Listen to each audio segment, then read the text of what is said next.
एक ऐसी जंग की कल्पना करें जहां हर गली में बारूद है, हर छत पर मिसाइलों की गूंज है और हर दिल में खौफ का साया हो। गजा की धरती पर यही हकीकत है इस वक्त, जहां इजराइल की वॉर कैबिनेट ने एक ऐसा फैसला लिया है जो पूरी दुनिया को हिलाकर रख सकता है। जी हां, गजा पर 100% कब्जे का प्लान तैयार है, लेकिन ये प्लान शांति लाएगा या फिर एक ऐसी तबाही की शुरुआत करेगा जो पूरे मध्य पूर्व को आग में झोंक देगी।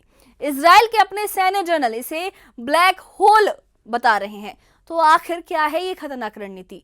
नमस्कार, हमारे डिजिटल प्लेटफॉर्म पर आपका स्वागत है। आपके साथ मैं हूं चंद्रप्रभा शर्मा। आज बात करेंगे गजा के हालात की और गजा पर कब्जा करने के इजराइल के प्लान की।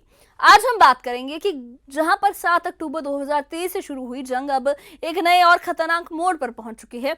इजराइल की सरकार यानी प्रधानमंत्री बेंजामिन नेतन्याहू की वॉर कैबिनेट ने गजा पर पूर्ण कब्जे की योजना को हरी झंडी दे दी है, यानी कंप्लीट कब्जा वो चाहते हैं, कंप्लीट कंट्रोल चाहते हैं और उसकी योजना को उन्होंने हरी झंडी दे दी है। यानी वो जो प्लान है वो बन चुका है और उसे प्रोसीड किया जा रहा है और इसका मकसद है हमास का जड़ से सफाया और बंधकों को सुरक्षित वापस लाना। लेकिन सवाल ये है, क्या ये रणनीति इजराइल को जीत दिलाएगी या फिर ये एक ऐसी भूल होगी जो पूरे मध्य पूर्व का तबाही की आग का मंजर खड़ा कर देगी, सबके सामने पूरे मध्य पूर्व को तबाही की आग में झोंक देगी। आज हम आपको बताएंगे इस जंग की पूरी कहानी, इसके खतरे और वो सच जो शायद इजराइल को भी भारी पड़ सकता है।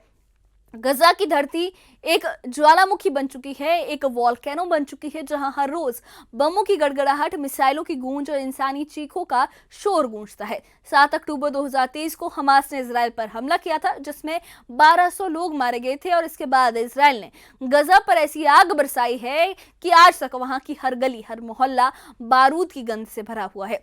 इजराइल की मिसाइलों ने गजा के जर्रे जर्रे को तबाही में बदल दिया है। घर ढह गए हैं, सपने राख हो गए हैं और इंसानियत मलबे में दफन हो गई है। लेकिन ये जंग अब सिर्फ हमास और इजराइल की लड़ाई नहीं रह गई। इजराइल की वॉर कैबिनेट ने अब गजा पर 100% कब्जे का प्लान बनाया है, यानी गजा सिटी से लेकर वहां के शरणार्थी कैंपों तक हर इंच पर इजराइल का कब्जा होगा। इस प्लान के तहत करीब 10 लाख लोगों को गजा सिटी से सेंट्रल जोन और फिर दक्षिण की ओर खदेड़ा जाएगा। पहले लोग हटाए जाएंगे और फिर शुरू होगा एक फुल स्पेक्ट्रम मिलिट्री ऑपरेशन, यानी जमीन, हवा, समुद्र, साइबर और खुफिया युद्ध का ऐसा तूफान जो गजा को पूरी तरह से बदल देगा।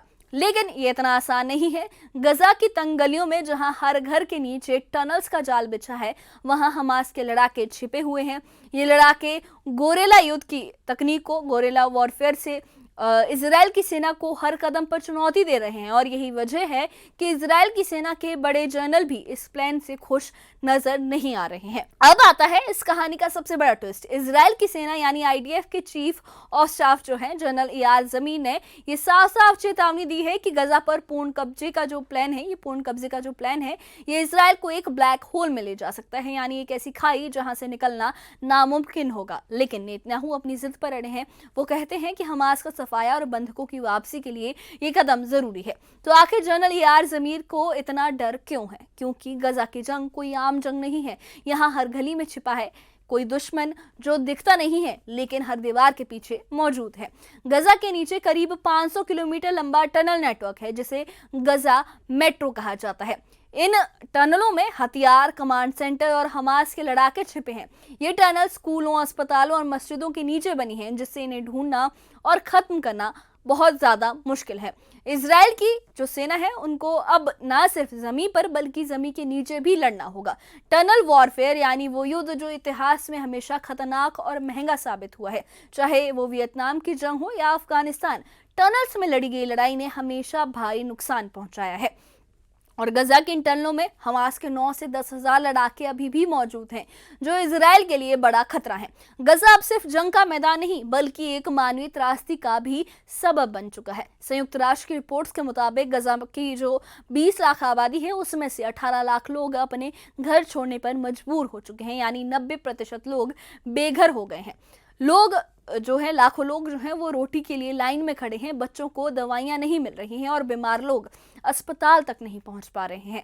75% स्वास्थ्य सुविधाएं या तो पूरी तरह से खत्म हो चुकी हैं या फिर काम नहीं कर रही हैं। 50% आबादी भुखमरी की चपेट में है और हर 10 में से जो 8 परिवार है वो रोज भूखे सो रहे हैं।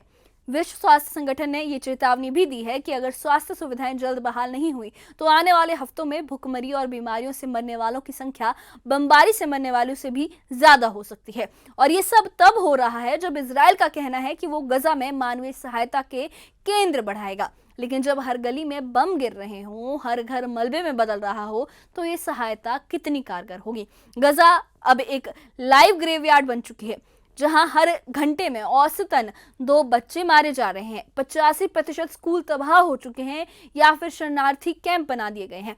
अगर यही हाल रहा तो 2025 के अंत तक गजा में कोई भी शिक्षा व्यवस्था नहीं बचेगी। और अब सवाल यह है कि क्या नेतन्याहू की सरकार इस खतरनाक रणनीति पर क्यों अड़ी है।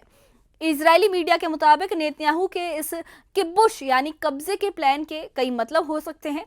क्या ये सिर्फ कुछ महीनों का सैन्य नियंत्रण है या फिर गजा में स्थायी मिलिट्री रूल की शुरुआत। कुछ विश्लेषकों का ये कहना है कि नेतन्याहू गजा में फिर से यहूदी बस्तियां बसाने की कोशिश कर रहे हैं, जो दशकों बाद एक बड़ा बदलाव होगा। लेकिन ये रास्ता आसान नहीं है। आईडीएफ पहले ही गजा के 75% हिस्से पर नियंत्रण का दावा कर चुकी है, लेकिन बाकी 25% वो इलाका है जहां हमास की जड़ें सबसे ज्यादा गहरी हैं, सबसे ज्यादा मजबूत है। यहीं से रॉकेट दागे जाते हैं, यहीं से हमले होते हैं और यही वो टनल्स है जो इजराइल के लिए सबसे बड़ा सिरदर्द बनी हुई है। इजराइल के अंदर भी नेतन्याहू की नीतियों पर सवाल उठ रहे हैं। 60% से ज्यादा जो इजरायली नागरिक हैं अब इस जंग के खिलाफ हैं। कई लोग मानते हैं कि नेतन्याहू इस जंग को अपनी राजनीतिक कुर्सी बचाने के लिए लंबा खींच रहे हैं। इजरायली सुप्रीम कोर्ट ने भी बंधकों की सुरक्षा और युद्ध नीति पर सवाल उठाए हैं, लेकिन नेतन्याहू अपनी जिद पर अड़े हैं। अब सबसे बड़ा सवाल ये है कि गजा पर पूर्ण कब्जे का जो ये प्लान है, ये कब्जे का प्लान है, ये रंग क्या लाएगा? क्या ये सच में सफल हो जाएगा?